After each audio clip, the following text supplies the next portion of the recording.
Procès de Nicolas Bedos. Je suis ivre de, le cinéaste prolixe à la barre et ça irrite le procureur.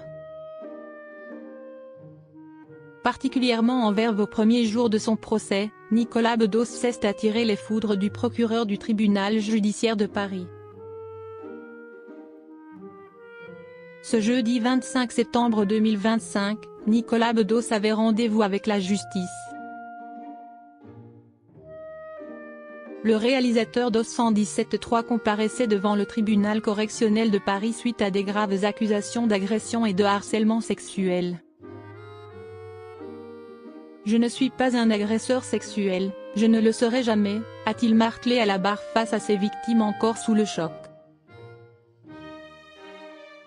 Et de poursuivre, frondeur, j'aurais traversé une piste de danse pour aller toucher le vagin d'une jeune femme devant tout le monde, vu qui je suis ? Sa prise de parole, parfois digne d'une mise en scène de théâtre selon nos confrères de 20 minutes, n'a pas semblé convaincre le procureur. Procès de Nicolas Bedos, ce bavardage qui agace le procureur. Je n'ai plus aucun projet en cours. Je suis cancellisé. Je suis le premier responsable de ma présence ici, mais quand on est convaincu que c'est disproportionné, on a une forme de rancœur. Je suis ivre de colère et de mal-être contre moi-même et les autres, s'est emporté le fils de Guy Bedos, allant jusqu'à regretter que ces gestes n'aient pas été filmés par des caméras de surveillance. Présente au premier jour du procès, Cécile Olivier, grand reporter police-justice pour le magazine Elle, a décrit via son compte X, auparavant connu sous le nom de Twitter, un procureur manifestement agacé à la fois par le nombrilisme et le verbiage incessant du prévenu.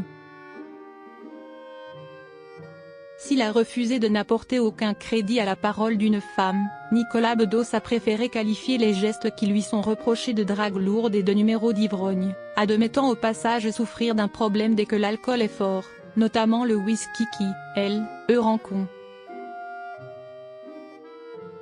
À ce titre, le réalisateur dans le viseur de la justice a révélé avoir entrepris une véritable enquête sur son comportement avec les femmes lorsqu'il est en état d'ivresse. Toutes les personnes interrogées, videurs de discothèques, ex-compagnes, etc., lui auraient dépeint un homme très chiant mais incapable d'agression. Cette petite investigation en marge de la justice aurait fortement déplu au procureur,